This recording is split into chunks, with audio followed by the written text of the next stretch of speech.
Good day mga ka-Math Challenge! Welcome to our class Mathematics 10 Quarter 3, Week 4, the difference between permutation and combination. I am Ma'am Rochelle Catherine Cipriano, your matsipag at matyagang teacher for today.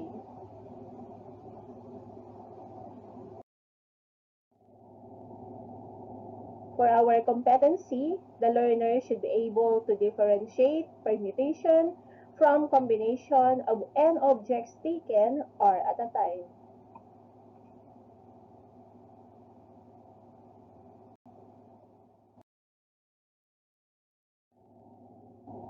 So here are the expectations. This module was designed to help you to demonstrate the understanding of key concepts of combinatories. Specifically, at the end of this module, you will be able to achieve the following objectives. Number 1, differentiate between combination and permutation.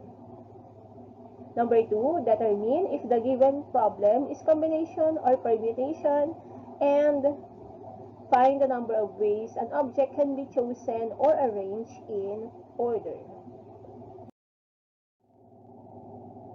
So we have now a recall.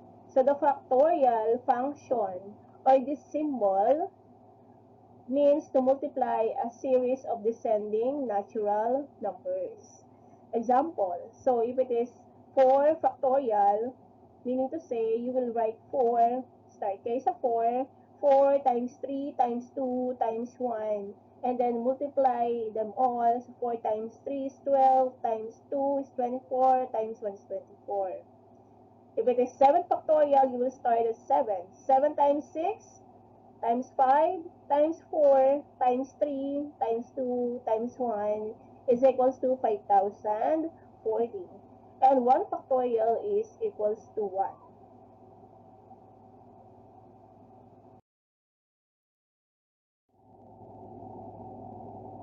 For lesson number 1, difference between permutation and combination.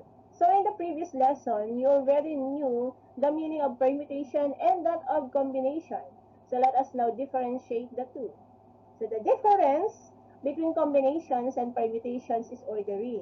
With permutations, order is important, whereas with combinations, it's not.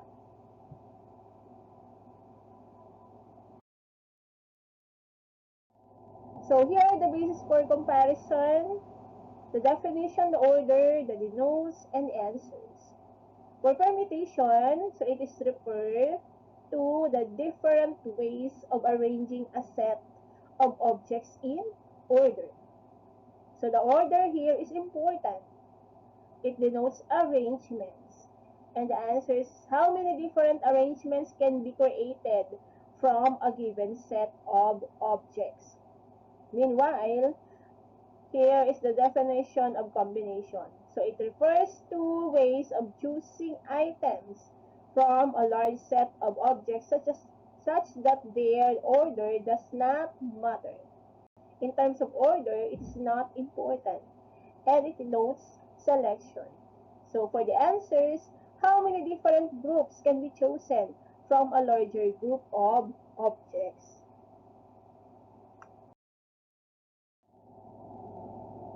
Alright, so here are the examples of permutation. Number 1, suppose that the password of your cell phone is 4473.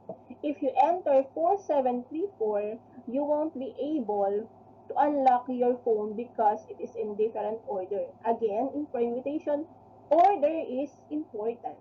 Number 2, opening a combination lock.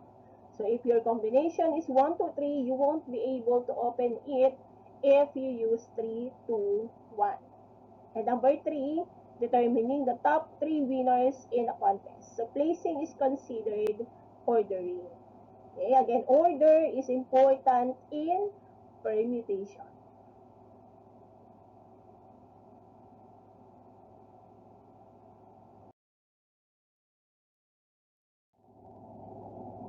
Okay, on the other hand, here are the examples of combination.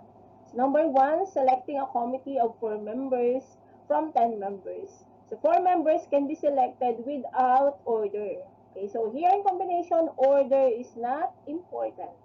Number 2, in making fruit salad, we don't care what order the fruits are in. Okay? Number 3, choosing 3 desserts from a menu of 10. So order here is not required.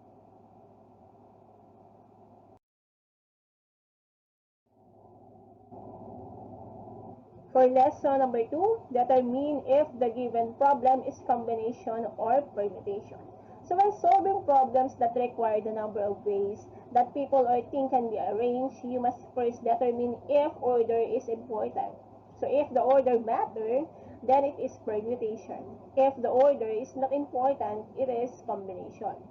So example number 1, let us say we are talking about the number of ways that the letter A, B, C can be arranged.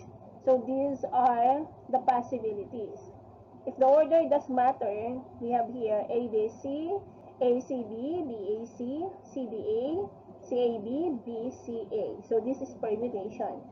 If the order doesn't matter, we have here A, B, C for combination.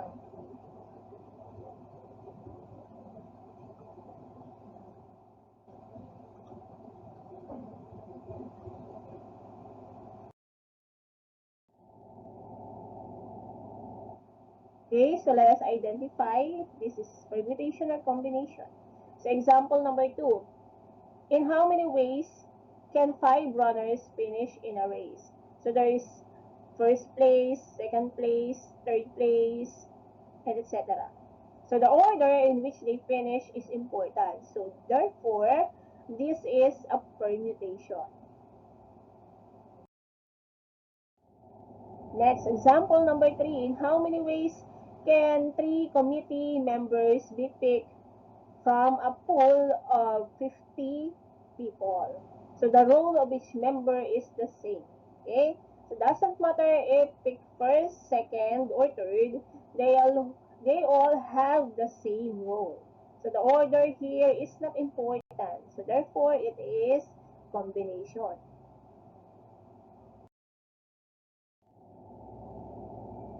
For lesson number 3, finding the number of ways can object be chosen or arranged in order. So examples, determine if the problem requires permutations or combinations, then solve. So number 1, how many ways can we award first, second, and third place prize among 8 contestants?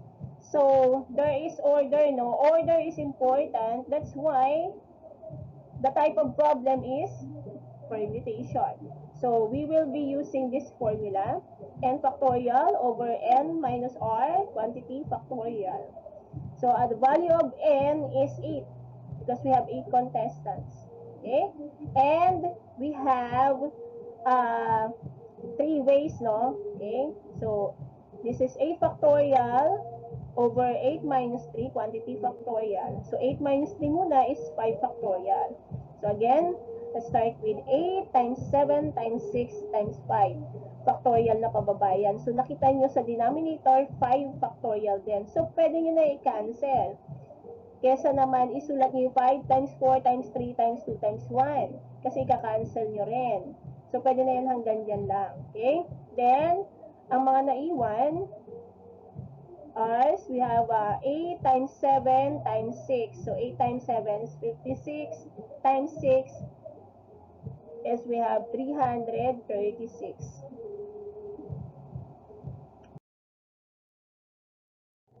So number 2, a contractor has job openings for 3 carpenters. So if 6 carpenters apply, how many different ways of 3 men can the contractor make? So for the solution, it is combination since the order is not required. So what are the given? So we have 6 carpenters, no? So this is the value of n. And the job opening is only for 3 carpenters. So ito yung R natin. So for the formula of combination, sa mga past lesson natin is we have n factorial over quantity of n minus r factorial times r factorial. So let us substitute the value of n, we have 6. Yan, 6 factorial over, we have the quantity of 6 minus 3. Kasi yung r is 3. And then, r ulit, r factorial is we have 3 factorial. So, we have 6 factorial over 3 factorial because we have 6 minus 3. Ito yun, okay? And then 3 factorial. So, we have to write 6 times 5 times 4 times 3. Again, nakakita na kayo ng 3 factorial sa taas saka sa baba. So, numerator and denominator. So, pwede na kasi i-cancel para hindi na kayo magsusulat ng 3, 2, 1. Okay? And then, ang naiwan na lang sa taas, sa denominator is we have 3 factorial. So, ito na-expand din nyo. Okay?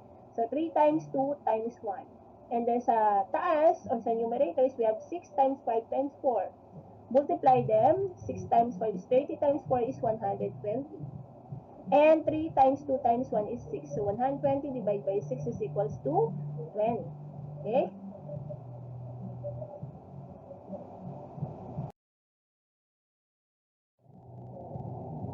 So, remember that the differences between permutation and combination. Okay? So, for number 1, for permutation refers to several ways of arranging a set of objects in an order. Combination implies several ways of choosing items from objects that their order is important. Number 2, in permutation, order, placement, and position matters, while in combination, it doesn't, or it does not. So number 3, permutation denotes several ways to arrange things, people, digits, alphabets, colors, etc. On the other hand, combination indicates different ways of selecting menu items, food, clothes, subjects, etc. Number 4, permutation is but an ordered combination, while combination implies an ordered set of pairing of values within a specific criteria. For number 5, permutation answers the question how many different arrangements can be made from a given set of objects, while combination explains how many different groups can be picked from a larger group of objects.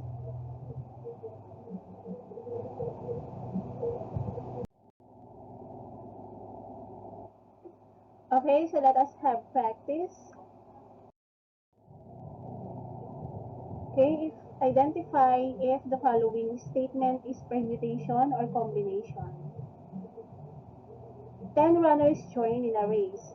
In how many possible ways can they be arranged as first, second, and third placers?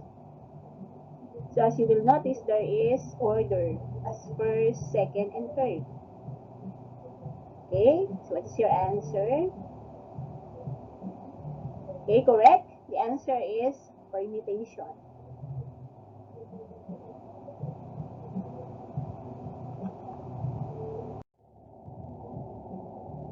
Number 2, if there are 12 teams in a basketball tournament and each team must play every other team in the eliminations, how many elimination games will there be?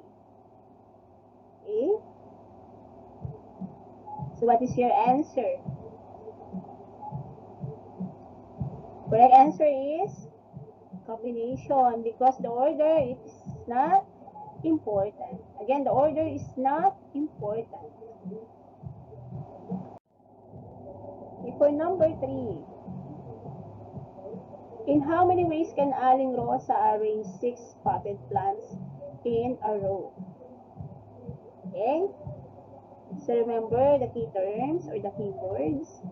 We have arrange as key terms. Okay, what's your answer?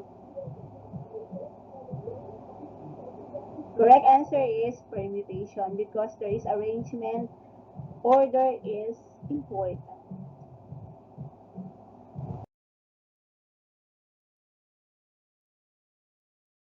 Okay, now class, for our activity, state if each scenario involves a permutation or combination. Okay.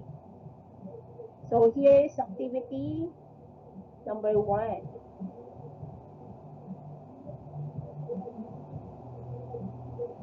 So you have to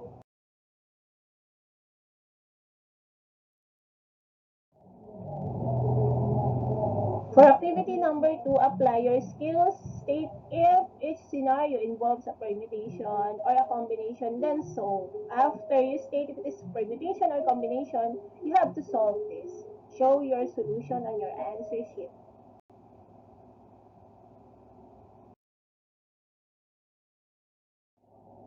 For activity number 3, show and tell, classify as permutation or combination, and then explain why.